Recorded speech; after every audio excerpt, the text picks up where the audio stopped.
పోయిన నెల నేను దేవుని వాక్యాన్ని నమ్మకం ఓడిపోయింది ఒకటి చెప్పనా మీకు. డానియల్ స్మిత్ అని భగత్ సింగ్ గారు ఆరంభ దినాల్లో జరిగిన సంగతులను ఒక పుస్తక రూపంలో రాశాడు. ఆయన తెల్ల దొర, మాన్సూన్ డే బ్రేక్, ఇంకొక ఆయన కూడా కలిసి ఆథర్, ఇద్దరు రాశారు.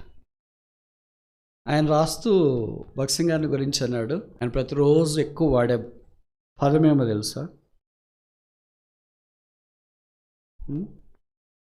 మనం సాధారణ ఎక్కువగా వాడే పదం చెప్పండి. మీరు చెప్తారు, నేను చెప్పాలా? మీరు వాడతారు కానీ మీకు చెప్పడానికి ఇబ్బందిగా ఉంటుంది. నేను చెప్తాను, మీరు వాడేది నేను వాడినది చెప్పనా? బిజీ. రోజుకు ఆ పదం ఎన్నిసార్లు అంటారు. ఉదయం ఎవరిని ఫోన్ చేస్తేనే ఏంట్రా మాట్లాడచ్చు, నేను బిజీ రా, తర్వాత మాట్లాడతాను. ఏం దమ్మిడి పనిలే, పైసా ఆదాయంలే. ఊరికే బిజీ అనేది అది ఏం మాట వరుస ఏమో అంటారు కదా, అలాగ నేర్చుకున్నారు. ఎక్కడికి వెళ్ళినా బిజీ బిజీ. రోజుకి ఎన్నిసార్లు అంటారు మీరు? చాలాసార్లు అంటుంటారు. తినేటప్పుడు ఎవరైనా ఫోన్ చేసి ఏంట్రా మాట్లాడచ్చు అంటే బిజీగా ఉన్నాను, ఆ తర్వాత నిజం అప్పుడు మాత్రం బిజీగా ఉన్నాం. భగత్ సింగ్ గారు 24 గంటల్లో ఆయన ఎక్కువ వాడే పదం, కనీసం 24 సార్లు వాడతాడంటే ఈ పదం ఏంటంటే, భగత్ సింగ్ గారికి ఒక నెలకి కనీసం 400 ఆహ్వానాలు వచ్చాయంట. మా దగ్గర వాక్యం చెప్పాడు, మా దగ్గర వాక్యం చెప్పాడు అని. మనము ఒక్కరన్నా పిలుస్తారా చెప్పండి? మనమే వస్తామంటే వద్దులే బ్రదర్, ఈ వారం ఇంకోసారి చూస్తాంలే. అందుకని బహుశా ఆయన ఈ స్థలానికి వచ్చినప్పుడు ఆయన అడిగినారు, ఎంతకాలం ఉంటారు బ్రదర్ మీరు ఇక్కడ అని. వాళ్ళ కొంతమంది ఉంటారు కదా నోరు ఎక్కువ ఉన్నవాళ్ళు. ఆయన కొంతమందికి మొదట ఏం చెప్పినాడంటే, అందుకే నాకు కొన్నిసార్లు రాత్రి ఆలోచించి నిద్ర పట్టకుండా, ప్రభు ఇంక ఆలోచన వద్దులే, మైండ్ బ్లాక్ అయితే చెడిపోయేటట్లుంది, ఏదో బయలు పట్టుకున్నాం, పిలిస్తే వెళ్తాం, టిఫిన్ చేస్తాం, ఫుల్గా తినేస్తాం, తర్వాత వెళ్ళిపోతాను. ఇంకేం చేస్తాం అంతకంటే. అవసర ఊరికి అల్లంత దూరాన్ని ఒక చెట్టు మీద ఒక కాకి కూర్చుని ఉందంట. కాకి చాలా బాధ వేసింది. ఏంటో నా జన్మ ఇలాగే పుట్టేశాను, ఈ రంగులో పుట్టేశాను, ఎవరు నన్ను పట్టించుకోవట్లేదు, ఎవరు నా దగ్గరకు వచ్చి సెల్ఫీలు తీసుకోవట్లేదు. పాట కూడా ఉందనుకుంటే, ధన్య ధన్య యేసు నామము, అంత స్వార్థ అదే, ముక్తినిచ్చు నామము, స్వస్థపరచు నామము, బాగు చేయు నామము. అతడు నన్ను ప్రేమించుచున్నాడు కనుక నేను అతన్ని తప్పించు. దేవుని ప్రేమించడం అంటే ఏంటి? What is loving God all about? అంటే దైవ సంబంధమైన వాటిని ప్రేమించటం. ఒక మనిషిని ప్రేమిస్తున్న అమ్మను, నాన్నను, అక్కను, తమ్ముని, చెల్లిని, బంధువులను అంటే అర్థమేంటి? వారికి సంబంధించిన విషయాలు ప్రేమిస్తారు. ప్రేమించి వాళ్ళు కీడు చేస్తారా? అమ్మ నాన్నను ప్రేమిస్తున్న వాళ్ళు కీడు చేస్తారా? చెల్లి, అక్క, అన్న, తమ్ముడిని ప్రేమిస్తారు, వాళ్ళు కీడు చేస్తారా? 1 కొరింథీ 13 చెప్పబడింది, లవ్ కవరెత్ ఆల్ థింగ్స్, ప్రేమ అన్నింటినీ కప్పు. మనం కప్పట్లేదంటే ఏమని అర్థం? No love. Unlove uncovers all things. అందుకే చాలా అన్కవర్ అన్లాక్. దేవుడు కప్పిందే మనము బహిరంగపరుస్తాం. అది ప్రస్తుతానికి రకరకాలుగా ప్రజలు అనుకోవచ్చు, కానీ ఏం విత్తుతాం అది కోస్తాం, మర్చిపోకూడదు. ఇప్పుడు వయసులో ఏం తెలియదు, ఏముంది వాటి సంగతి చూస్తే, వీళ్ళ సంగతి చూస్తే, ఆమె సంగతి చూస్తే, ఆవిడ సంగతి చూస్తే. God is not unrighteous. దేవుడు అన్యాయస్తుడు కాదు. ఏం విత్తుతామో అదే కోస్తాం. వేప చెట్టు వేస్తే వేపకాయలే వస్తాయి, కాకర చెట్టు వేస్తే కాకరకాయలే వస్తాయి, యాపిల్ చెట్టు వేస్తే యాపిల్ కాయలే వస్తాయి. ఎవరైనా మీ ఇంటి దగ్గర యాపిల్ చెట్టు వేసినాము, కాకరకాయలు వచ్చినాయని చేయొద్దండి, రావు. మంచి వేస్తే మంచి, చెడ్డ వేస్తే చెడే, ఆశీర్వాదం వేస్తే ఆశీర్వాదమే, శాపం వేస్తే శాపం. కనుక ప్రభువు ప్రేమించటం అంటే ప్రేమ అనే విత్తనం విత్తే ప్రేమ ఫలాలు వస్తాయి. అందుకే గలతీ 5లో చెప్పబడింది కదా, ప్రేమ ఫలం, ఆత్మఫలం. ఒక 5 విషయాలు మీకు జ్ఞాపకం చేస్తాం. మొదటిది 5వ కీర్తన 12వ వచనం. అమ్మా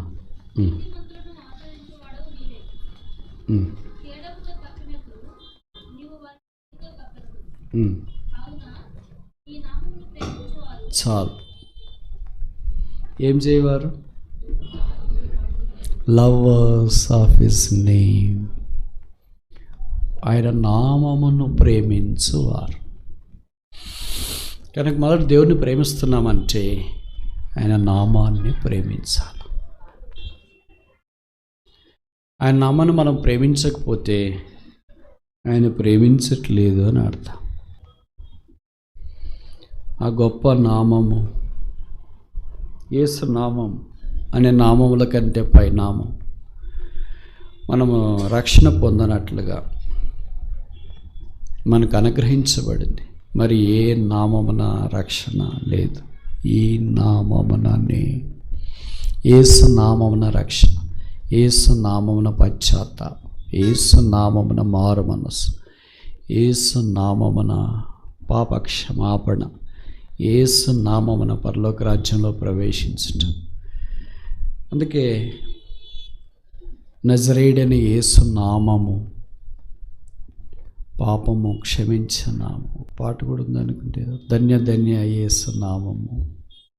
అంత స్వార్థ అదే. ముక్తినిచ్చు నామము, స్వస్థపరచు నామము, బాగు చేయు నామము. కనుక ఆయన నామాన్ని గురించి జీవితాంతం చెప్పినా తరిగిపోదు, అంత గొప్ప నామం. So love is name. ఆయన నామమును ప్రేమించటం అంటే ఆయన నామంలో మనకు రక్షణ ఇవ్వబడింది. కనుక ఆ రక్షకుణ్ణి మనం ప్రేమిస్తూ ఉన్నాం. ఆయన నామం పరిశుద్ధమైంది. యేసు ప్రభువు వారు భూమి మీద ఉన్నప్పుడు శిష్యులకు పరలోక ప్రార్థన నేర్పుతూ మత్తయి సువార్తలో అంటాడు, పరలోకమందున్న మా తండ్రి, హలోడ్ బి దై నేమ్, నీ నామము పరిశుద్ధపరచబడు. ఆయన నామం పరిశుద్ధమైంది. మనమును పరిశుద్ధులు కావాలని దేవుని యొక్క ఉద్దేశం. ఇంకెవరైనా యేసుని అంగీకరించకుండా పాపక్షమాపణ మారుమనసు పొందుకున్నా ఉంటే, రక్షణ, మారుమనసు, పాపక్షమాపణ పొందాలని కోరుతున్నాం. ఆలస్యం చేయొద్దు, పర్లేదులే అనుకోవద్దు. కనుక దేవుడు నీ ఆయుష్ను నువ్వు రక్షణ పొందాలనే పొడిగిస్తున్నాడేమో. అరే నువ్వు పర్లేదులే అని అనుకుంటా ఉంటావు. పర్లేదులే అనే దానికి కూడా ఒక లిమిట్ ఉంటుంది. ప్రతి దానికి ఒక లిమిట్ ఉంది. ఎలాస్టిక్ లిమిట్ అంటాం కదా, రబ్బర్ బ్యాండ్ ఉంటుంది. కొద్దిగా లాగాలి, దాన్ని పూర్తిగా లాగితే తెగిపోద్ది. అలాగే ప్రతిదానికి ఒకటి లిమిట్ ఉంటుంది. దానికి ఎక్కువ టూ మచ్ చేస్తే తెగిపోద్ది. అంత భార్య భర్తలు కూడా గొడవ పడేటోడు పక్కన వాళ్ళు చెప్తే కదా అక్కడ లావద్దు అమ్మాయి, అది తెగక మునిపి సెట్ కండి అని. లేదు నేను చూస్తానంటే తెగేదాకా లాగితే కష్టం. అలాగే నీకు కూడా దేవుడు ఇచ్చిన అవకాశాలు చివరిదాకా లాగద్దు. పర్లేదులే అని అనుకోవద్దు. నేనే మాటలు చెప్తున్నా మీరు అనుకోవచ్చు, ఏంటో బ్రదర్ మా జీవితం ఏం బాగలేదు, మేము వాళ్ళ మాదిరి ఉంటే వీళ్ళ మాదిరి ఉంటే ఎంతో బాగుండు అని అనుకుంటాం. అది మనుషునుకున్న నైజము. మనుషుడు తను తాను ఉన్నది ఉన్నట్లుగా స్వీకరించలేడు. నేను ఎప్పుడో కొటేషన్ చదివినా, ఏ true love is one that accept the past, supports the present, encourages the future. ఇంకోసారి చెప్పనా, ఏ true love is one that accept the past, supports the present, encourages the future. ఇదే ప్రేమ నిర్వచనం అయితే ఎవరు దీని దగ్గర నిలబడలేరు. అంటే నిజమైన ప్రేమ అంటే గత కాలాన్ని అంగీకరిస్తుందంట, ప్రస్తుత కాలాన్ని ప్రోత్సహిస్తుంది. సపోర్ట్ అంటే ఆదుకుంటుంది లేదా ధైర్యపరచడం, ప్రోత్సహించడం, రాబో కాలం భవిష్యత్ కాలం కొరకు ప్రోత్సహించడం అనేది. మనం ఎప్పుడు ప్రజెంట్ని గురించి ఆలోచిస్తాం. పాస్ట్ తెలిస్తే ఎవరైనా పట్టించుకుంటారా మనల్ని? అయ్యో వాళ్ళ సంగతి మాకంతా తెలిసిలే బ్రదర్ అంటారు. Who will love us knowing our past? Only one person. Nobody would ever love us knowing all our past except God, who was past, who is present, who will be in the future. అందుకే యేసుక్రీస్తు నిన్న నేడు యుగాయుగాలు ఆయనే. ప్రేమ గలవాడు. కనుక నిన్ను దేవుడు ఈ భూమి మీద ఆయుష్ ఇచ్చి పుట్టించినాడు. ఎందుకంటే నువ్వు రక్షణ, పాపక్షమ, మారమనసు పొందాలి. పర్లేదులే అని అనుకోవద్దు. నాకేమన్నా నెమ్మది లేదు, ఇలాగ పుట్టింటే బాగుండు, అలాగ పుట్టింటే బాగుండు. సాఫ్ట్వేర్ ఇంజనీర్ ఏంటి, హార్డ్వేర్ ఇంజనీర్ ఏంటి, డాక్టర్ ఏంటి, యాక్టర్ ఏంటి, బోధకుడు ఏంటి, ప్రీచర్ ఏంటి, ఏది కలలుగానొద్దు, ఉన్నది చాలు. దాన్ని నెరవేర్చుకోవటానికి దేవుని కృపను ఆధారం చేసుకొని రక్షణ పొంది జీవించడం చాలా ప్రాముఖ్యం. అవసర ఊరికి అల్లంత దూరాన్ని ఒక చెట్టు మీద ఒక కాకి కూర్చుని ఉందంట. కాకి చాలా బాధేసింది. ఏంటో నా జన్మ ఇలాగే పుట్టేశాను, ఈ రంగులో పుట్టేశాను, ఎవరు నన్ను పట్టించుకోవట్లేదు, ఎవరు నా దగ్గరికి వచ్చి సెల్ఫీలు తీసుకోవట్లేదు, ఎవరు నన్ను ఫీడ్ చేయట్లేదు, ఎవరు నన్ను ఫోటో తీసుకోవట్లేదు అని బాధపడుతుందంట. ఆ కాకి అల్లంత దూరాన్ని ఇంకో చెట్టు కింద ఓ సాధువు కూర్చొని ఉన్నాడు. కాకి అనుకునిందంట, నేరుగా నేను సాధువు దగ్గరికి వెళ్తానని వెళ్ళి సాధువుని కలిసి, సాధువు అన్నాడంటే ఏంటి నీ కోరిక అని. నా కోరిక ఏం లేదండి, నేను ఇలాగ ఉండాలని ఇష్టపడట్లేదు, మారాలనుకుంటున్నాను. ఎలాగ మారాలనుకుంటున్నావు? ఆ సాధువుకి అల్లంత దూరాన్ని ఒక చెరువు ఉంది. తెలంగాణలో మాదిరి విస్తారంగా వర్షాలు పడి నీళ్లు పొర్లి పారుతున్నాయి. అక్కడ ఒక కొంగ ఉంది, ఒంటికాల మీద తపస్సు చేస్తుంది. అబ్బాయి ఏం రంగండి, రంగంటే అదండి, ఎంత స్లిమ్గా ఉందండి, ఎంత స్మార్ట్గా ఉంది, పైనుండి కింద దాకా ఒకే రకంగా ఉంది, అలాగుంటే ఎంత బాగుండాలి. అప్పుడు సాధువు అన్నాడంట, నువ్వు కాకి కొంగ కావాలనుకుంటున్నావు అంటే అవునండి. మీరు చేస్తారా? నేను ఖచ్చితంగా చేస్తా. చేయకమునుపు ఒక షరతు ఏంటంటే నువ్వు వెళ్ళి కొంగని అడిగిరా, కొంగ సంతోషంగా ఉందా లేదా అని. అది సంతోషంగా ఉందంటే నువ్వు కూడా కొంగ అయ్యేటట్టు నేను చేస్తాను. ఈ కాకి ఆగమేఘాల మీద కొంగ దగ్గరికి వెళ్ళింది. ఎట్లున్నావు అంటే సండే కదా, బాగానే ఉన్నా. నీకు సండే ఏంటి, ప్రతిరోజు సండేనే కదా.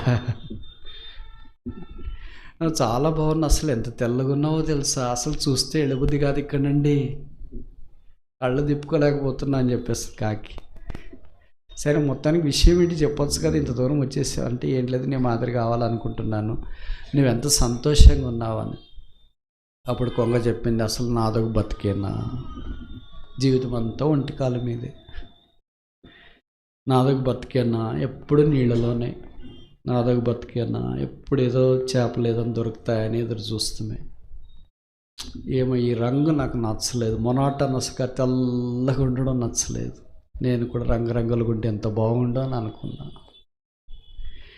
నువ్వు ఇంత బాగుండి అసలు నీ వల్లే స్మార్ట్గా స్లిమ్గా ఎవరు లేరు అనుకుంటున్నాను, పైనుండి కింద దాకా అంతా ఒకే రకంగా కనిపిస్తూనే ఉన్నావు అంటే లేదు లేదు నాదేం బాగాలేదు. అక్కడ చెట్టు మీద చిలక ఉంది, ప్యారెట్, దానికి ఎన్ని రంగులు తెలుసా, ఎంత బాగుందో తెలుసా, ఏమైనా అది కావాలంటే తినొచ్చు తెలుసా అంటే నిజమా, అలాగా అయితే నువ్వు బాగా హ్యాపీగా లేవు, సంతోషంగా లేను అని చెప్పి. ఇప్పుడు ఆ కాకి సాధువు దగ్గరికి వచ్చింది. సాధువుని అడిగింది, ఏంటి కొంగ కావాలనుకుంటున్నావా అని. వద్దులేండి, కొంగ చిలక కావాలనుకుంటున్నాను అని. ఏమైంది కొంగ అంటే, ఆ కొంగ కూడా సంతోషంగా లేదంట, ఎప్పుడు ఏంటి బతుకు, ఒంటికాల మీద బతుకు, హ్యాండిక్యాప్డ్ మాదిరి నీళ్ళల్లో ఉండేది ఏంటి, ఎప్పుడు చేపలు తినాలనుకోవడం ఏంటి, కనుక నేను మారాలనుకుంటున్నాను. ఏం కావాలనుకుంటున్నా అంటే చిలుక మాదిరి కావాలి. సరే చిలుక మాదిరి కూడా చేస్తా, వెళ్ళి చిలుకని అడిగిరాపో అని. సరే చిలుక దగ్గరికి పోతే, అబ్బా ఎంత బాగున్నావు తెలుసా, అసలు నీ ముక్కు కొటార వేయబడిన స్తూపం, నీ రంగు ముక్కు దగ్గర ఒక రంగు, చెవుల దగ్గర ఒక రంగు, ఈకల దగ్గర ఒక రంగు, కాళ్ళ దగ్గర ఒక రంగు, రెక్కల పైన ఒక రంగు, రెక్కల కింద ఒక రంగు. స్టన్నింగ్. ఎవరైనా పండ్లు తినాలంటే నువ్వు కొరికేసిందే తినాలి, కానీ సెకండ్ హ్యాండే, అంతా ఫస్ట్ హ్యాండే నువ్వు.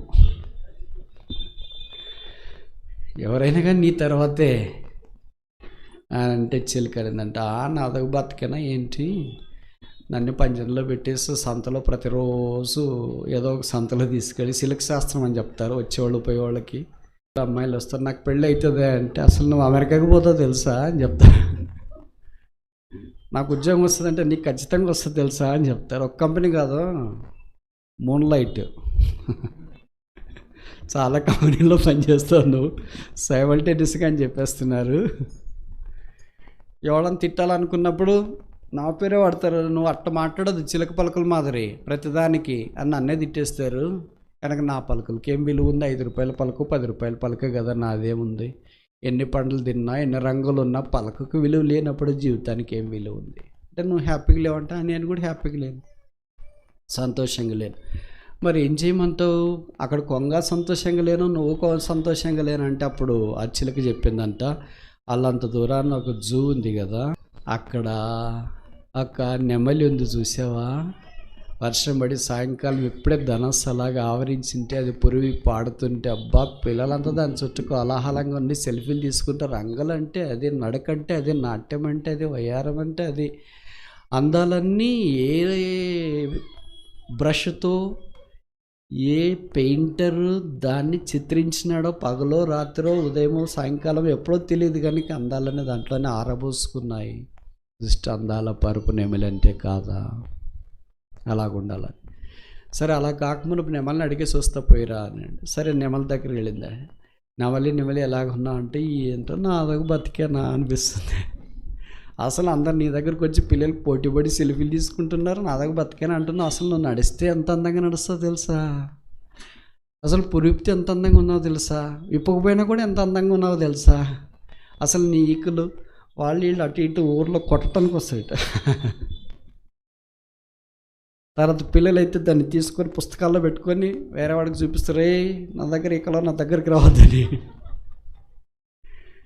అసలు నీకే కాదు, నీ ఈకలకు కూడా విలువ ఉంది, రెక్కలకు కూడా విలువ ఉంది, నీ రంగులకు విలువ ఉంది. అసలు నువ్వంటే అండి అప్పుడు చెప్పింది నెమలి, అన్నిటికీ విలువ ఉంది కానీ నాకే విలువ లేదు అని. ఏమంటే స్వేచ్ఛ లేదు, జైల్లో బంధించేశారు. నీ మాత్రం నాకు స్వేచ్ఛ ఉందా చూడు. నాకేంటి స్వేచ్ఛ? నువ్వు కాకేం దాన్ని బట్టి ఏ చెట్టు మీదన్నా వాలొచ్చు, ఏ ఇంటి మీదైనా వాలొచ్చు, ఏ హోటల్కైనా వెళ్ళొచ్చు, ఏ సినిమా థియేటర్కైనా వెళ్ళొచ్చు, ఏ చెరువు దగ్గరికైనా వెళ్ళొచ్చు, ఏ పార్క్ దగ్గరికైనా వెళ్ళొచ్చు. కానీ నాకు అలాగుందా? నాకే వాళ్ళు తెచ్చి ఇక్కడ జోలో పెట్టేస్తున్నారు అంతే. నాకు స్వేచ్ఛ లేని బతుకు ఎన్ని ఉంటే ఏం చేయాలి? కనుక నాదొక బతుక. పక్షుల్లో అన్నిటికంటే గొప్ప బతుకు ఏదంటే కాకి, నీదేరా. నిన్నెవడు దగ్గరకు కూడా వచ్చి డిస్టర్బ్ చేయడు.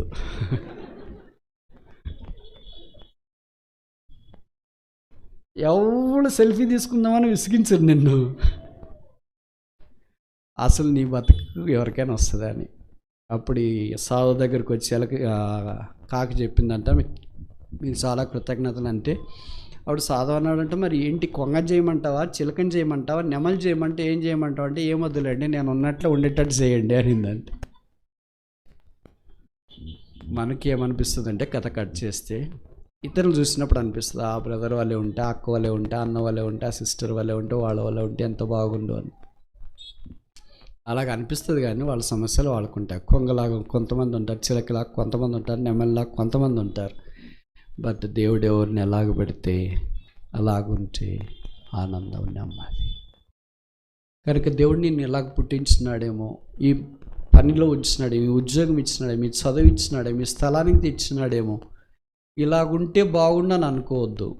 ఉన్నదాన్నే బట్టి అంగీకరించి యేసుక్రీస్తు ప్రభువును సొంత రక్షణగా స్వీకరించి మారుమనసు పొంది పాపక్షమాపణ రక్షణ పొంది ఆయన రాకడ కొరకు ఎదురు చూస్తూ ఆయన యందు సంతోషం కలిగి జీవించాలని కోరబడతాను. అతడు నన్ను ప్రేమిస్తున్నాడు. A person who loves him first thing accepts him. అంగీకరిస్తాడు. మనం ప్రభువుని అంగీకరించకపోతే మనం ప్రభువుని ప్రేమిస్తున్నామని లెక్క కాదు. చాలామంది మంచి పేర్లు పెట్టుకుని ఉండొచ్చు. నీ పేరు ప్రభుదాస్ అయి ఉండొచ్చు, యేసుదాస్ అయి ఉండొచ్చు, యేసు పాదం అయి ఉండొచ్చు, ప్రభు పాదం అయి ఉండొచ్చు, పాదాలు ఏవైనా కావచ్చు. పాదాల దగ్గరికి వచ్చినామా అని రక్షణ పొందినామా, పాపక్షమాపణ పొందినామా, అది చాలా ప్రాముఖ్యమైన సంగతి. కనుక మొదట love the name of God, దేవుని నామాన్ని ప్రేమించుడి. రెండవది 40వ అధ్యాయం మన్నించి 40వ కీర్తన 16వ. నిన్ను వెతుకు వారందరూ నిన్ను కూర్చు ఉత్సహించి సంతోషించుదురుగాక. నీ రక్షణ ప్రేమించువారు. రెండవది ఏంటి? మొదటి దేన్ని ప్రేమించాలా? Love the name of God, దేవుని నామాన్ని ప్రేమించి. రెండవది love the salvation of God. దేవుడు మనకు అనుగ్రహించే రక్షణ ఇది ఉచితం. మీకు తెలుసు కదా, ఇది నిత్య రక్షణ అని, గొప్ప రక్షణ అని పిలువబడుతుంది. Great salvation. ఇది ఎంత గొప్ప రక్షణ మనకు భూమి మీద ఎంత వర్ణించడానికి ప్రయత్నం చేసినా వీలు కాదు, ఎంత వినటానికి ప్రయత్నం చేసినా అర్థం కాదు, ఎంత తెలుసుకోవటానికి పూనుకున్నా సరిపోదు. మనం పరలోక రాజ్యానికి వెళ్ళిన తర్వాత సో గ్రేట్ సాల్వేషన్ అనేది అప్పుడు అర్థమవుతుంది. అప్పటిదాకా ఇది సామాన్యంగానే ఉంటుంది. అందుకే యెషయా దీనికి ఒక పేరు పెట్టాడు, ఎటర్నల్ సాల్వేషన్, నిత్య రక్షణ అని. బైబిల్లో రక్షణ అనే పదం ఎన్నిసార్లు ఉందో తెలుసా? కనీసం 33 సార్లు ఉంటుంది. కనీసం 30 టైమ్స్. దాంట్లో కనీసం 23 సార్లు యెషయా గ్రంథంలో ఉంది. అసలు యెషయా అంటే అర్థం ఏంటి? The lord is my salvation, యెహోవాయే నా రక్షణ. కనుక రక్షణ పొందడం వేరే, ఆ రక్షణ కొనసాగించడం చివరి దాకా. అందుకే బైబిల్లో రాయబడింది కదా, అంతవరకు సహించిన వాడు రక్షించబడు. అంటే ఇప్పుడు నేను రక్షణ పొందినాను, మరి అంతవరకు కొనసాగిస్తేనే రక్షణ పొందుతామంటే రక్షణ 3 రకాలు. మొదటిది saved from all our sin, మన పాప నుండి రక్షించబడ్డా. అదే పెనాల్టీ ఆఫ్ అవర్ సిన్ అంటారు, పనిష్మెంట్ ఆఫ్ అవర్ సిన్, పాపపు శిక్ష నుండి. మూడవది ప్రజెన్స్ ఆఫ్ సిన్, పాపపు సన్నిధి నుండి. ఇప్పుడు మనము penalty of sin, punishment of sin, పాపం యొక్క శిక్ష నుండి, పాపం యొక్క క్రైమ్ నుండి లేదా బాధ నుండి తప్పించబడ్డాం, రక్షణ పొందినాం యేసు ప్రభు శిలువ ద్వారా. But not saved from the presence of sin, పాపం యొక్క ఉనికి నుండి ఇంకా రక్షించబడలేదు. అది ఎప్పుడు సాధ్యమవుతుంది? ఈ లోకాన్ని విడిచిపెడితేనే సాధ్యమవుతుంది. ఈ లోకంలో ఉన్న ఉనికి ఏంటి? Sin. The occurrence of sin is nothing but in this world. This world is considered to be sinful. బైబిల్లో రాయబడింది, లోకం మోసకరము, ఘోరమైన వ్యాధి కలిగింది. మనుషుల హృదయం అంటే హృదయాలే కదా లోకం అంటే. అందుకే యేసు ప్రభువు వారి శిలువలో మన పాపలన్నింటినీ భరించినాడు. కొంతమంది ప్రేమ చిహ్నం అంటే ఏం చేస్తారు? గుండె ఆకారం వేసింటారు ఇట్లా. ఎవరు చెప్పారు? Who said that heart is a love symbol? Who told you? The Bible says heart is deceitful and desperately wicked above all things. How can a love be desperately wicked? How can love be wicked? Therefore, the emoji of heart to the love stands nullified. Then what is the true emoji or emblem or a symbol of love? Is the cross of Jesus Christ. యేసు ప్రభు సిలువే ప్రేమకు నిలువెత్తటి నిర్వచనం. Where there is no cross, there is no love. దేన్నైనా మనం 2-3 dimensions, కొలతలు అంటాం కదా. ఇప్పుడు ఈ hall అనుకొని 3 కొలతలు ఉంటాయి, పొడవు, వెడల్పు, ఎత్తు. దేవుని యొక్క ప్రేమ, ఇట్ ఈస్ 4 డైమెన్షనల్ లవ్. దానికి 4 కొలతలు ఉన్నాయి. The height of the love is cross, the depth of the love of Jesus Christ is the cross, the width of the love of Jesus Christ is the cross, and the breadth of the love of Jesus Christ is the cross. పొడవు, వెడల్పు, ఎత్తు, దేవుని ప్రేమకు నిలబెత్తటి నిర్వచనం ఏంటంటే యేసు యొక్క సిలువ. Where there is no cross, there is no love at all. Love hasn't existed in the absence of cross. Love can only have occurrence in the existence of cross. The existentialism of the cross is the existentialism of love. Is it hard and tough? If that is not existed, love hasn't existed at all. The Bible says, for God is love. దేవుడు వెలుగై ఉన్నాడని Bible సెలవిస్తుంది. దేవుడు ప్రేమ ఉన్నాడని Bible సెలవిస్తుంది. కనుక ప్రేమైన యేసు ప్రభు వారి శిలువ మీద వేలాడదీయబడి చనిపోయి సమాధి చేయబడి తిరిగి లేపబడ ద్వారా దేవుని ప్రేమ భూమి మీద ఉనికిలో ఆరంభించబడింది. దేవుని ప్రేమకు నిలవెత్తటి సూచన గుండె కాదు, సిలువ. ప్రేమ పరిచయను మనము అనుభవించుట కొరకే చేరవచ్చు. దాని ద్వారా దేవుడు మనల్ని కరుణించి తన రాజ్యం కొరకు ప్రేమతో సిద్ధపరుస్తున్నాడు, ప్రేమతో ఏర్పాటు చేసుకున్నాడు, ప్రేమతో నడిపిస్తున్నాడు, ప్రేమతో సిద్ధపరుస్తున్నాడు. ఆ ప్రేమ వలయంలోంచి మనల్ని కోరుతున్నాం. మూడోది చూస్తామా? 26వ కీర్తన 8వ వచనం. Psalm 26:8. యెహోవా నీ నివాస మందిరమును చాలు. మొదటిదేంటి? I love the name of God. దేవుని నామాన్ని ప్రేమిస్తున్నా. రెండవది ఏంటి? I love the salvation of God. దేవుని రక్షణ ప్రేమిస్తున్నా. మూడవది ఏంటి? I love the sanctuary of God. దేవుని మందిరాన్ని నేను ప్రేమిస్తాను. దేవుని మందిరాన్ని ప్రేమించడం ఎప్పుడు మందిరంలోనే ఉండండి, కాలేజీ ఇల్లు ఎగరగొట్టండి అని కాదు దాని అర్థం. బ్యాలెన్స్ మనకి, నేను ఎప్పుడు చెప్తుంటాను కదా, మనకి ఉన్నది ఏంటంటే ఏదైనా అతివృష్టి ఎక్కువ ఉంటుంది. సోతే పుస్తకాలు పురుగే సోతాం, అది వస్తుందా రాదా అది వేరే విషయము. అలాగే తింటే కూడా అలాగే తింటాం, లేస్తామా లేదో అది వేరే విషయం, అరుగుతుందా లేదా వేరే విషయం. ఏదైనా ఎక్స్ట్రీమ్ బట్టలు కొన్నామా ఇంకంతే, షాప్కి గీపు అన్నీ అయిపోయి కార్డు గిడ్డ అంతా అయిపోయి మెసేజ్ రావాలి, యూ హ్యావ్ నో బ్యాలెన్స్. అతివృష్టి. A blessed Christian is one who has a balanced life. Balance, సమతుల్యత కలిగి ఉండడం. ఆధ్యాత్మిక సంఘ, కుటుంబ బాధ్యతలు, ఉద్యోగ బాధ్యతలు, వ్యాపార బాధ్యతలు, అన్ని బాధ్యతలు చూసుకుంటూ అలాగే దేవుని సాన్నిధ్యాన్ని కూడా ప్రేమించి, ఇవన్నీ ఎలాగైతాయి అని అంటారు. మనకు కావు, ఎందుకంటే ఆశ లేదు. ఆశనోళ్ళకి అవుతాయి, ఆశనోళ్ళకి సాధ్యం. భక్సింగ్ గారికి ఒక నెలకి కనీసం 400 ఆహ్వానాలు వచ్చాయంట, మా దగ్గర వాక్యం చెప్పండి, మా దగ్గర వాక్యం చెప్పండి అని. మనల్ని ఒక్కరన్నా పిలుస్తారా చెప్పండి? మనమే వస్తామంటే వద్దులే బ్రదర్, ఈ వారం ఇంకోసారి చూస్తాంలే. నేను ఇది సవాల్ ఏం చెప్తున్నా అంటే, ఇప్పుడు ఎవరినన్నా మీ కార్పొరేట్ మీరు యూట్యూబ్లో ఫాలో అవుతుంటారు కదా ప్రీచర్స్ని, ఎవరినైనా అడగండి, ask anybody, have they got 400 invitations in a single month? Not even a one. Is it true? Yes. ఎవరికి రావు 400? Impossible, no matter how big you are. నాకు 10 నుండి 20 ఆహ్వానాల దాకా వస్తాయి నెలకి.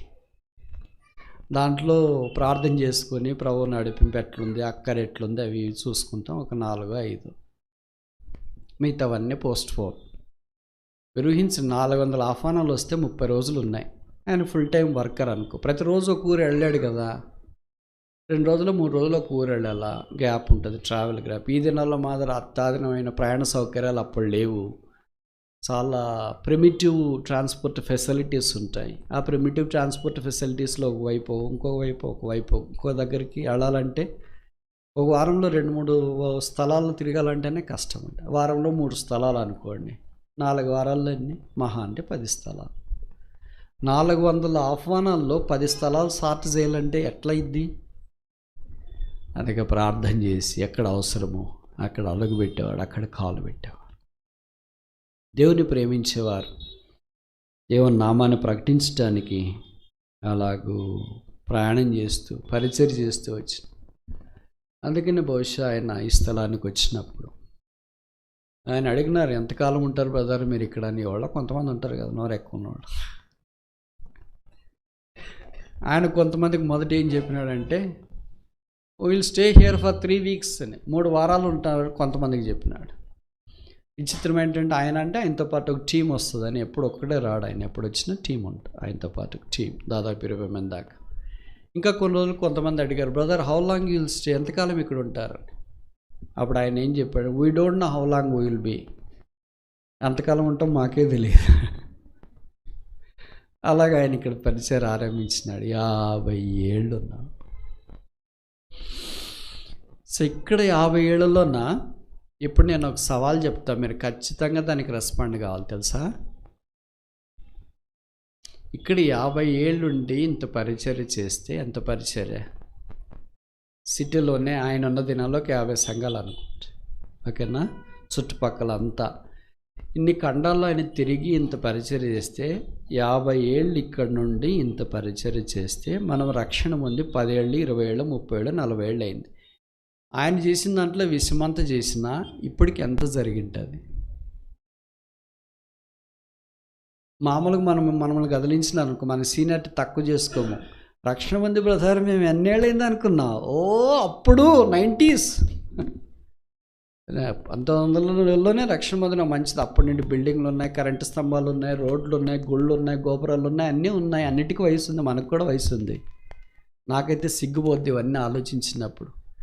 ఇదే వ్యక్తే మన మాదిరి అన్నం తిన్నాడు, మన మాదిరి నీళ్ళు తాగినాడు, మన మాదిరే రక్త మాంసంలో కలిగి ఉన్నాడు, మన మాదిరే ఇదే భూమి మీద నడిచినాడు. ఇదే వ్యక్తి ఇదే బైబిల్ పట్టుకుని 50 ఏళ్ళలో లోకాన్ని తలకిందలు చేసి అంత సాక్ష్యం ప్రభావితం చేయగలిగితే, మనం అదే తింటున్నాం, ఇక్కడే తిరుగుతున్నాం, ఇదే గాలి పీలుస్తున్నాం, ఇదే బైబిల్ పట్టుకుంటున్నాం, ఇదే దేవుణ్ణి ఆరాధిస్తున్నాం, ఇదే చేస్తున్నాము. మరి మన సంగతి ఏంటి? ఎక్కడ లోపం? దేవుడి దగ్గర, మన దగ్గర? ఎప్పుడు దేవుడి దగ్గర లోపం ఉండదు, మన దగ్గరే. ప్రభు ఆయన వాడుకున్నాడు, మనం వాడుకోలేదు, ప్రభు పక్షపాతాన్ని మనం అంటానికి వీలుందంటారా? ఆయన పక్షపాతి కాడు, ఆయన ఎప్పుడు పొరపాటు చేయడు, మేక్స్ నో మిస్టేక్. ప్రాబ్లం ఇదే. అందుకే నాకు కొన్నిసార్లు రాత్రి ఆలోచించి నిద్ర పట్టకుండా, ప్రభు ఇంక ఆలోచన వదిలే, మైండ్ బ్లాక్ అయితే చెడిపోయేటట్లుంది. ఏదో బయలు పట్టుకున్నాం, పిలిస్తే వెళ్తాం, టిఫిన్ చేస్తాం, ఫుల్గా తినేస్తాం, తర్వాత వెళ్ళిపోతాను. ఏం చేస్తాం అంతకంటే? మన కళ్ళెదుటే కనిపిస్తున్నారు కదా, చరిత్రను ప్రభావితం చేశారు, జీవితాలు ప్రభావితం చేశారు, ప్రభు యొక్క ప్రేమని ఇతరులకు పంచినారు, ప్రభువును ప్రేమించేవారు ఎలాగుంటారో రుజువు చేసి చూపించినారు. He has no emotional attachments, only spiritual emotion. అట్లను సాధ్యమేనా? సాధ్యమని రుజువు చేసినారు. పరిచర్య దేవుడు జరిగిస్తాడని రుజువు చేసినారు. మామూలుగా మనం ఒక చిన్న మందిరము సహవాసం ఆరంభించి నడిపించాలంటే తల ప్రాణం తోక్కొస్తుంది. ఇన్ని సంఘాలు, ఇన్ని సమస్యలు, ఇంతమంది, ఇన్ని వ్యక్తులు, ఎంత పోరాటం. అదే సాధ్యమైనాడు, మనకెందుకు సాధ్యం కాదు? లోపం మనలో ఉంది, పొరపాట్లు మనలో ఉన్నాయి. అందుకని ఇవన్నీ ఆయన ఒకే దాని ద్వారా చేసినారు. ఆయన ప్రతిరోజు ఎక్కువ వాడే పదమేమో తెలుసా? మనం సాధారణ ఎక్కువ వాడే పదం చెప్పండి. మీరు చెప్తారు, నేను చెప్పాలా? మీరు వాడతారు, కానీ మీకు చెప్పడానికి ఇబ్బందిగా ఉంటుంది. నేను చెప్తాను, మీరు వాడేది నేను వాడినది చెప్పనా? బిజీ. రోజుకు ఆ పదం ఎన్నిసార్లు అంటారు? ఉదయం ఎవరిలోని ఫోన్ చేస్తేనే ఏంట్రా మాట్లాడచ్చు, నేను బిజీరా, తర్వాత మాట్లాడతాను. ఏం దమ్మిడి పనిలే, పైసా ఆదాయంలే. ఊరికే బిజీ అనేది అదేం మాట వరుస ఏమో అంటారు కదా, అలాగ నేర్చుకున్నారు. ఎక్కడికి వెళ్ళినా బిజీ బిజీ. రోజుకి ఎన్నిసార్లు అంటారు మీరు?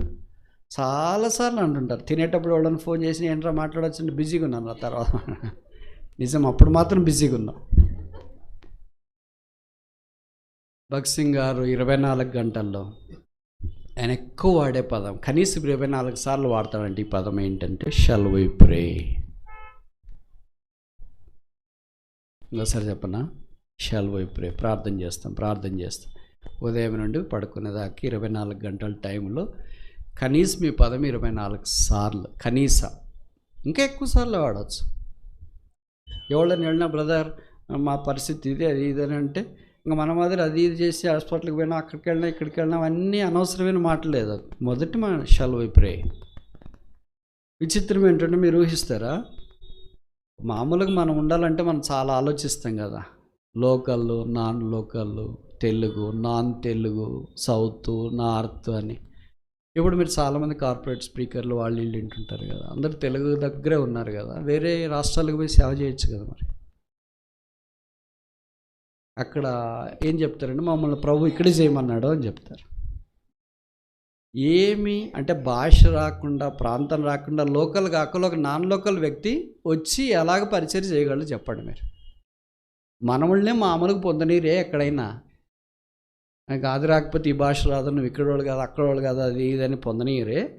ఒక భాష కానీ ప్రాంతంలో నుండి, పరిస్థితుల్లో నుండి ఇక్కడికి వచ్చి ఇక్కడ సేవ చేయాలంటే నో హ్యూమన్ అటాచ్మెంట్స్, అంతేనా?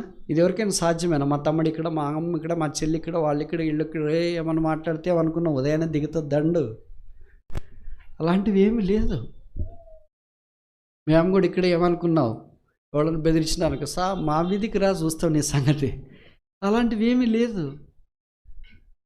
భాష కానీ స్థలంలోనికి వచ్చి కాని ప్రాంతంలోనికి వచ్చి ఇక్కడ చేసాడంటే అన్నీ దేవుని ద్వారానే జరిగించడం కదా. జానల్ స్మిత్ అని భగత్ సింగ్ గారు ఆరంభ దినాల్లో జరిగిన సంగతులను ఒక పుస్తక రూపంలో రాశాడు. ఆయన తెల్ల దొర, మాన్సూన్ డే బ్రేక్, ఇంకొక ఆయన కూడా కలిసి ఆథర్, ఇద్దరు రాశారు. ఆయన రాస్తూ భగత్ సింగ్ గారిని గురించి అన్నాడు, brother Bhagat Singh was popular in secular field also, but he never used that popularity in a spiritual realm. Bhagat Singh గారు సామాజికంగా కూడా చాలా బలమైన వ్యక్తి అంట, కానీ ఆ బలాన్ని అప్పుడు ఆత్మీయత కొరకు వాడలేదు అని రాశారు.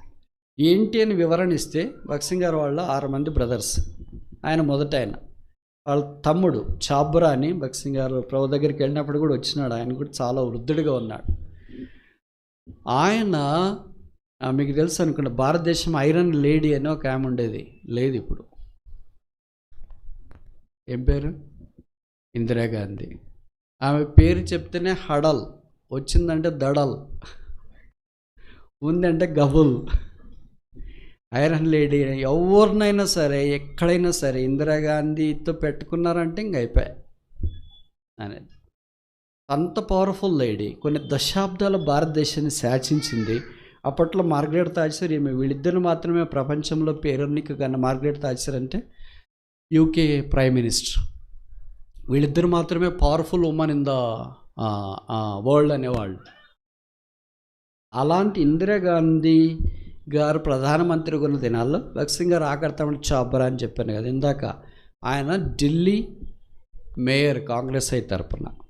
ఆయన డానియల్ స్మిత్ గారు రాసిన పదం ఏంటంటే, brother చాబరా is a close associate of Prime Minister of India called Indira Gandhi in those days.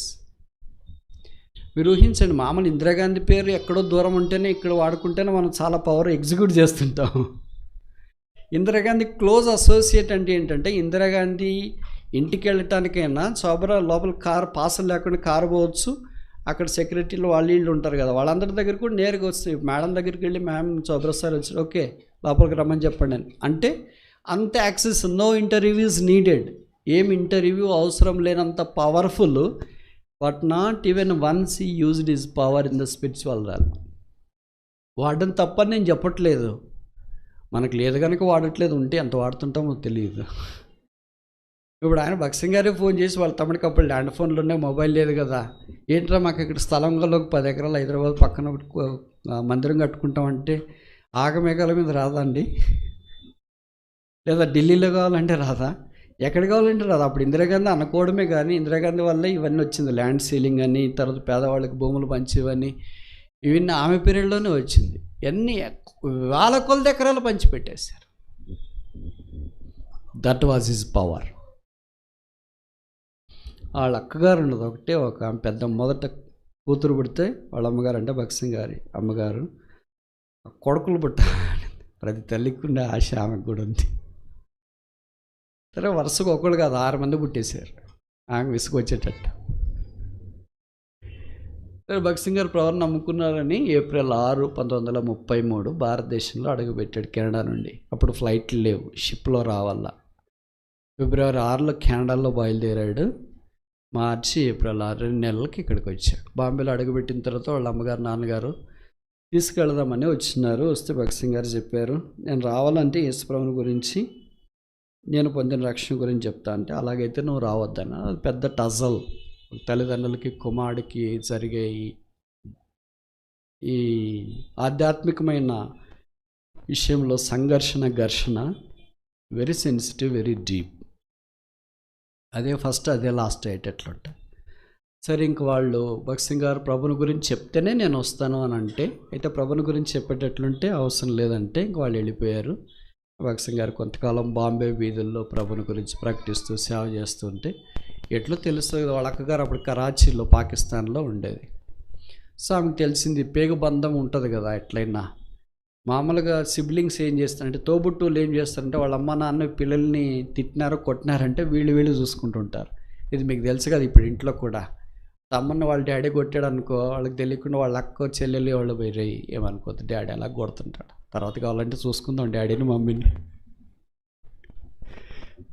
వాడు అన్నం తిన్ను రావద్దు, నా దగ్గరికి రావద్దు, మీరు అందరూ ఒకటే 10 ఇదని వాడు దౌర్జన్యం చేస్తుంటాడు.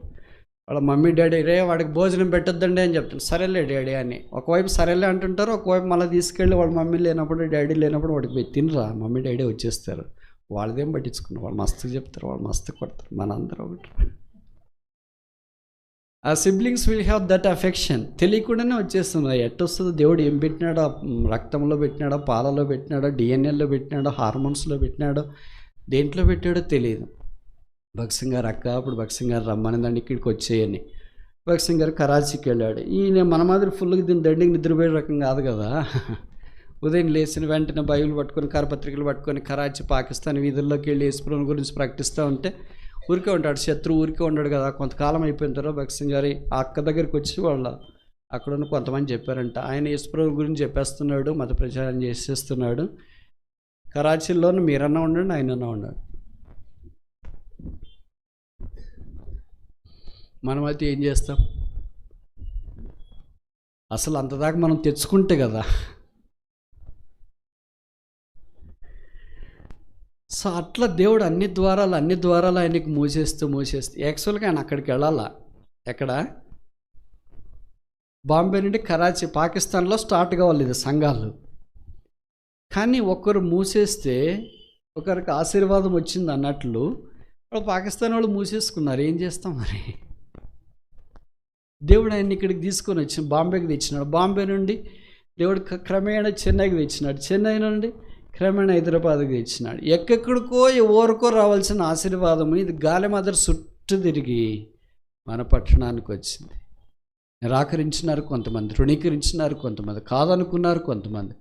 దేవుడు దాసం సామాన్యమైన పరిచర్య ద్వారా అశేషమైన పరిచర్య జరిగించి విస్తారంగా వ్యాపి నేను అతను నన్ను ప్రేమించున్నాడు కనుక నేను అతనిని తప్పించాను. ఎన్ని అపాయాలు, ఎన్ని కీళ్ళు, ఎన్ని ఉపద్రవాలు అన్నీ తప్పించి ప్రభు పరిచర్లో దేవుడు ఆయన వాడుకుంటూ వచ్చినాడు.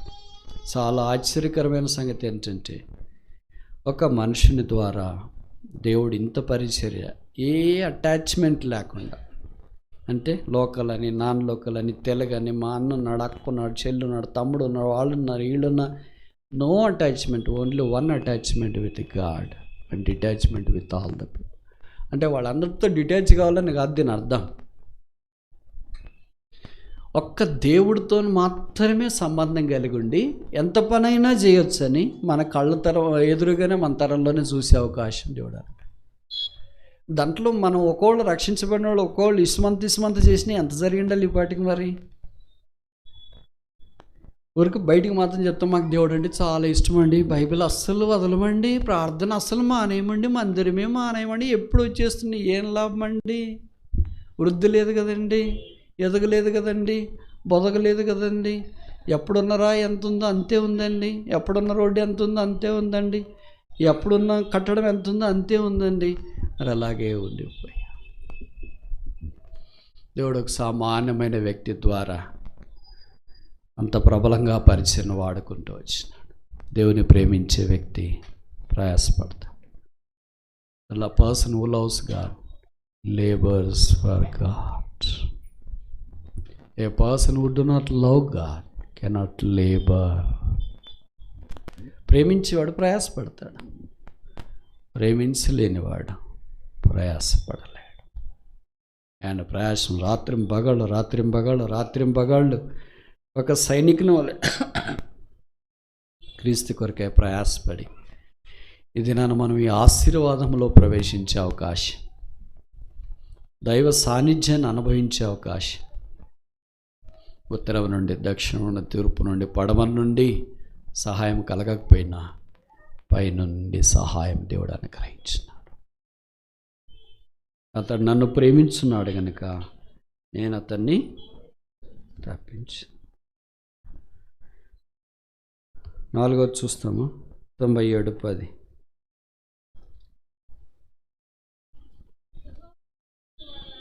చాలు.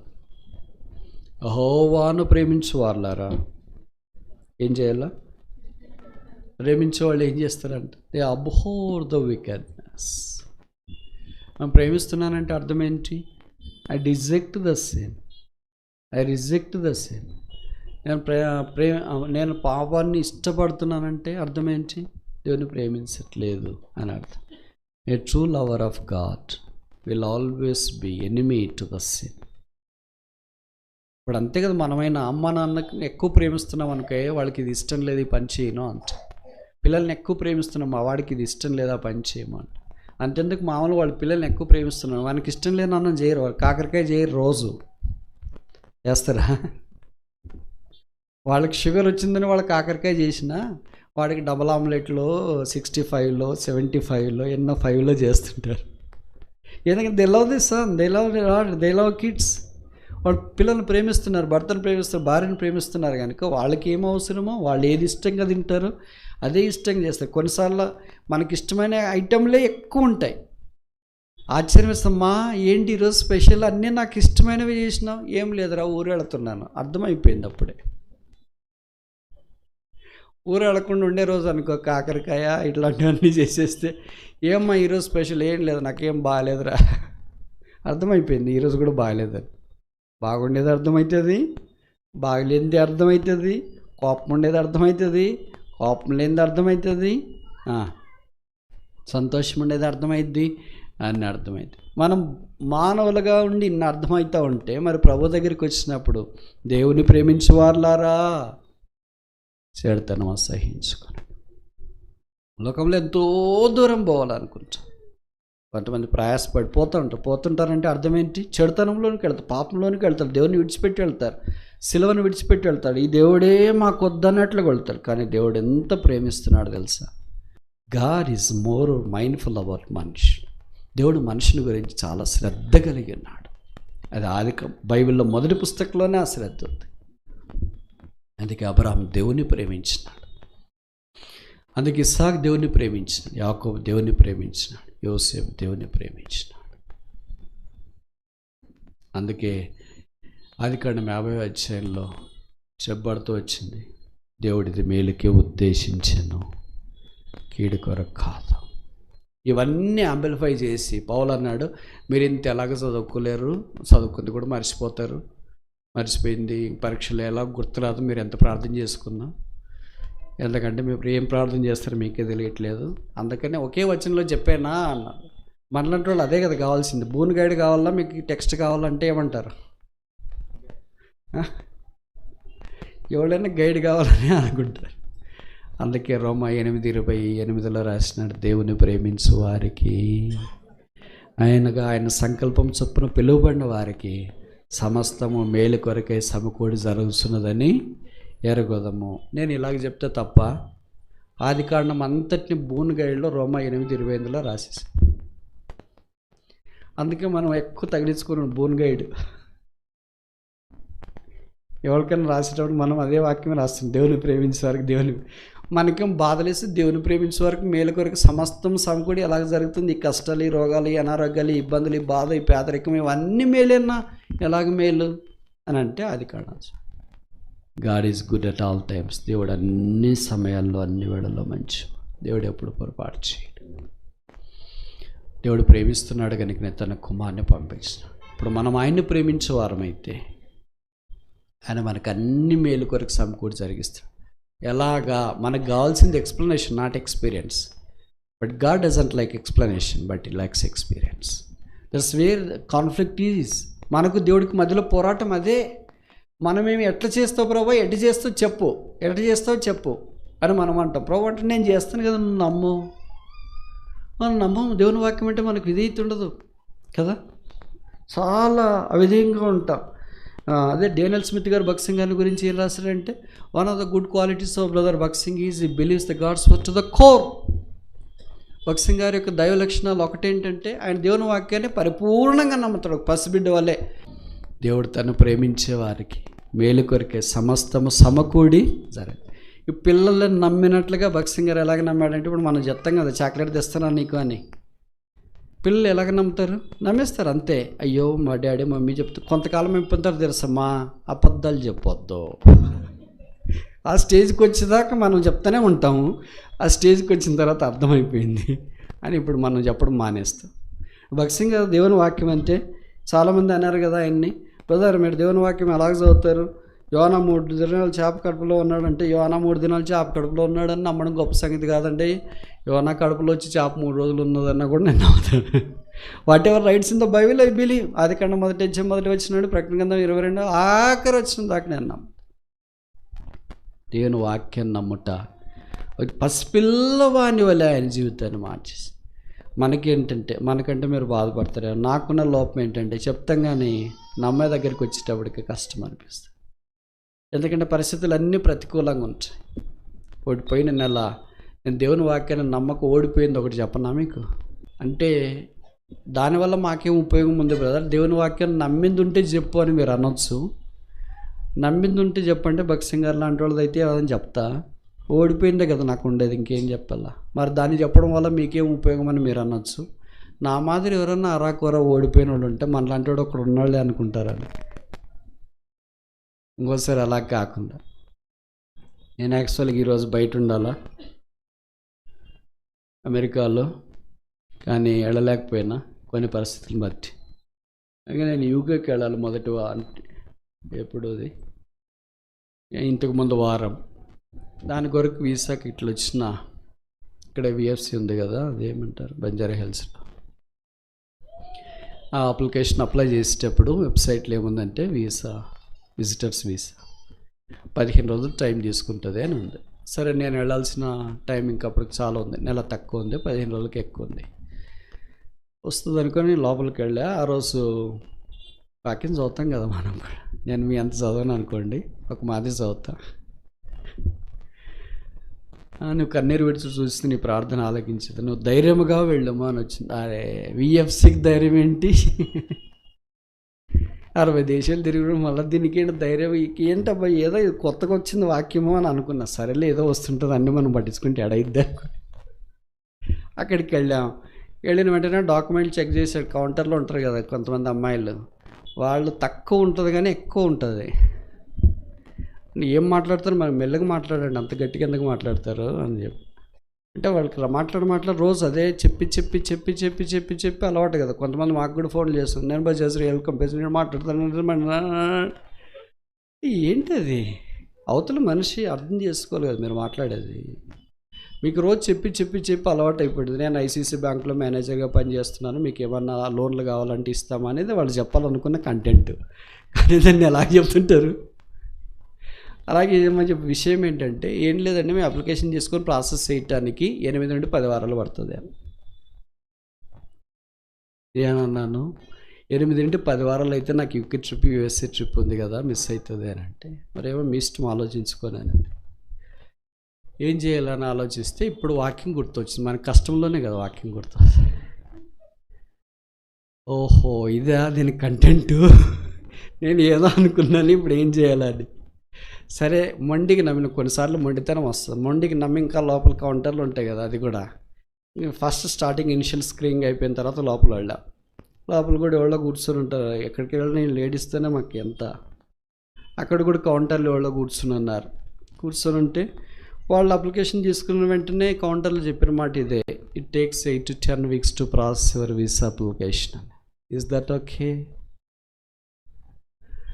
What to say? అది ఓకే అయితే సరే 8 నుండి 10 వారాలు అంటే దాదాపు 3 నెలల 2 నుండి 3 నెలలు. అప్పట్లో మరి యూఎస్ ట్రిప్, యూకే ట్రిప్ ఇవన్నీ ఉన్నాయి కదా, కనుక కష్టమవుతుంది నాకు అని అంటే, మరి మీ ఇష్టం మీరే ఆలోచించుకోండి అన్న. ఇప్పుడు తొందరగా వీసా వచ్చే మార్గం లేదంటే ఉంది, కానీ మీరు అప్లై చేసేటప్పుడే చేసుకోవాలి, ఇప్పుడు ఏం చేయలేము అని. ఏం చేయాలి? వాక్యం గుర్తొచ్చింది. సరే ఈ వాక్యం నమ్మాలా, వీళ్ళు చెప్పేది నమ్మాలా? ఏది నమ్ముతాం మనమైతే? మనం అంటే మీరు బాధపడతారేమో, నేనైతే ఏది నమ్ముతా?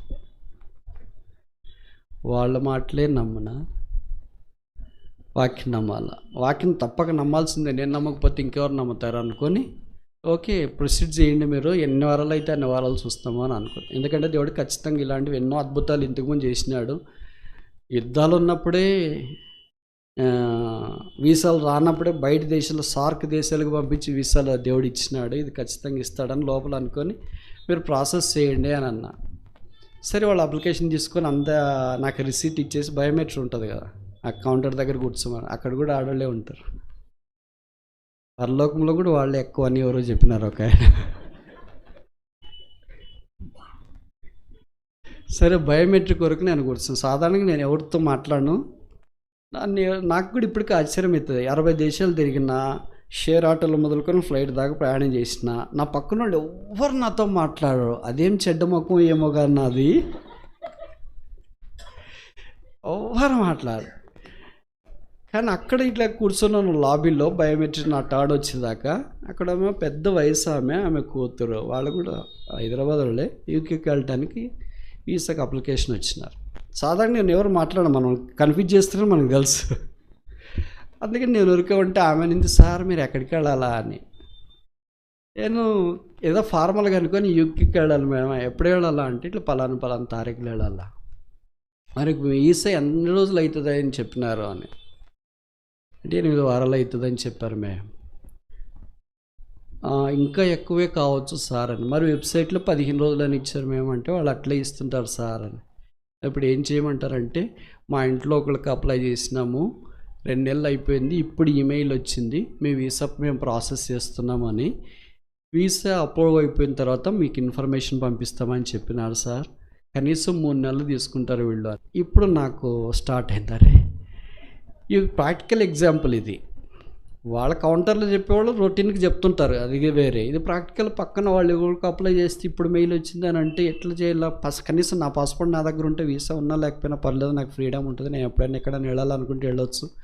ఇది లేకపోతే పర్లేదని లేచి కౌంటర్ దగ్గరికి వెళ్ళా, నా అప్లికేషన్ క్యాన్సిల్ చేస్తారని. అప్పటికి ఇంత కట్టినాం.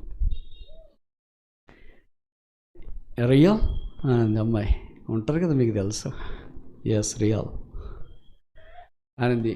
అవునా అంటే అవును అని చెప్పి, మరి ఎట్ చేయాలి ఇప్పుడు అని అంటే, వీళ్ళది మీరు క్యాన్సిల్ చేసుకుని వెళ్ళొచ్చు అనింది. దానికి ఏదో డబ్బులు తీసుకుంటారు. సరే ఇచ్చేయండి అన్న. ఇచ్చేయకముందు వాళ్ళు కొద్దిగా హైప్ క్రియేట్ చేస్తారు కదా.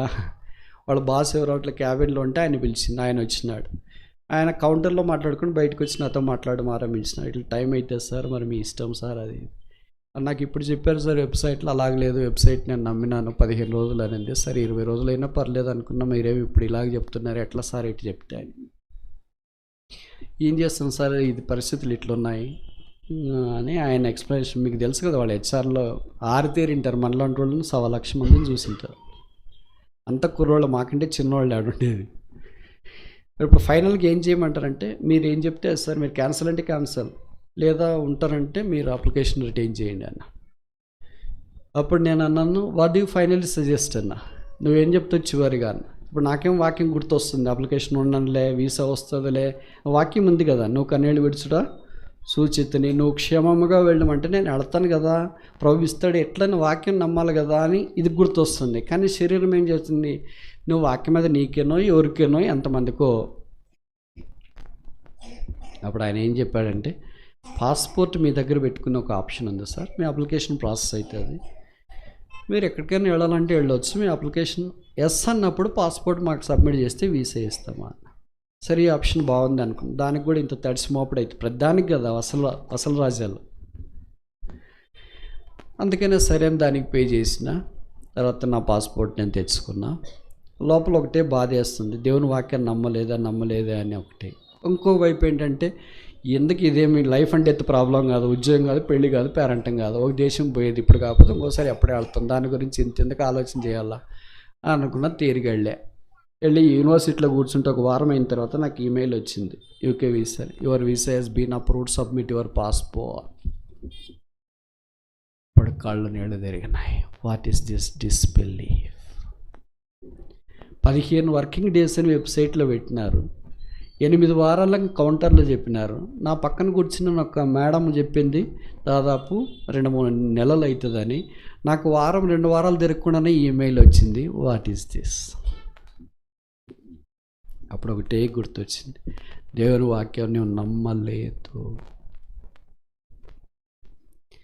నేను నమ్మలేదు, but you preach, you teach. Yes, shame on my part. I preach what I do not believe. I teach what I do not believe. This is not a role model for you. This is not a good model for you. This is human weakness, confessing before people like you. మీలో నా వల్లే ఎవరు అలాగ లేరని నేను ఖచ్చితంగా నమ్ముతా. ఇప్పుడు ఇదంతా ఎందుకు చెప్పానంటే, how brother Bhagat Singh believed the word of God to the core. దేవుని వాక్యం మనం నమ్మాలనుకున్నప్పుడు అన్నీ అనుకూలంగా ఉండవు, అన్నీ ప్రతికూలంగానే ఉంటాయి. మనకు చెప్పేవాళ్ళు ప్రతికూలంగా. ఇప్పుడు నేను ఎవరి మాటలు నమ్మినా? మనుషుల మాటలు నమ్మినా, దేవుడి మాట నమ్మలే. That's exactly what happens in our lifes.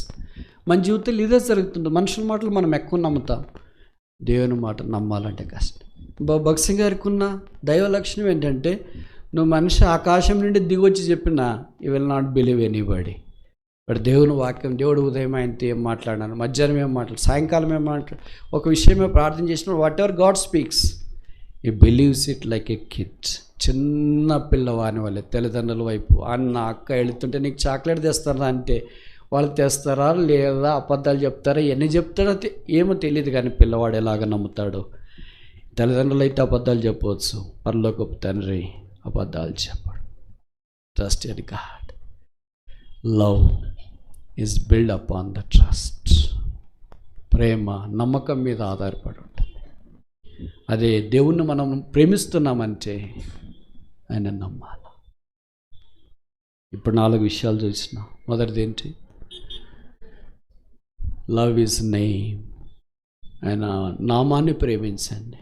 రెండవది లవ్ ఈజ్ సాల్వేషన్. ఆయన రక్షణ ప్రేమించండి. మూడవది లవ్ ఈజ్ శాంక్చురీ. ఆయన మందిరాన్ని ప్రేమించండి. నాలుగవది love God means his word. ఎన్నిసార్లు మనం ఈ ప్రేమ విషయంలో తప్పిపోయినాం? మీరు తప్పిపోలేదేమో కానీ ఐ ఫెయిల్డ్ కౌంట్లెస్ టైమ్స్. నేను చాలాసార్లు తప్పిపోయినా, ప్రభుని ప్రేమించలేకపోయినా. Preach do not practise. బోధిస్తున్నాం, ఆచరించట్లేదు. యేసు ప్రభు యొక్క శిలువ రక్తం దగ్గరికి వచ్చి కడగబడి, శుద్ధీకరించబడి, పరిశుద్ధపరచబడి, ప్రభు ఎన్నిసార్లు తప్పిపోయినా నేను రాగలను. సిగ్గే అవమానమే తగ్గింది, నింద వేదనే తగ్గింది. వ్యక్తిగత, కుటుంబ, సంఘ జీవితాల్లో దేవుని వాక్యం మనం ఎన్నిసార్లు నమ్మకుండా అపనమ్మకంతోనే వెళ్ళిపోయాం.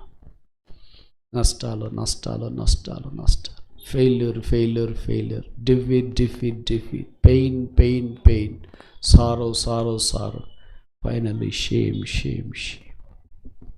మరి ఏం చేయాలి? ఇలాగే ఉందామా? ఇలాగే వెళదామా? ఇలాగే బతుకుతామా? There is a provision for restoration. అందుకే సిగ్గుమాలించల్లారా నా యొక్క రండి, నేను మిమ్మల్ని సమకూర్చేదాను. కానీ ఎక్కడికి వెళ్తాం? శిలువ దగ్గరికి రాకుండా. ఎక్కడికి వెళ్తాం? యేసుప్రభు రక్తంలో కడగబడకుండా. ఎక్కడికి వెళ్తాం? యేసుప్రభును ప్రేమించకుండా. ఎక్కడికి వెళ్తాం? శిలువ ప్రేమను దాటి. ఎక్కడికి వెళ్తాం? ఆయన బంగారపు మాటలు దాటి. ఎక్కడికి వెళ్తాం? ఆయన వాక్యాన్ని ప్రేమించుకో.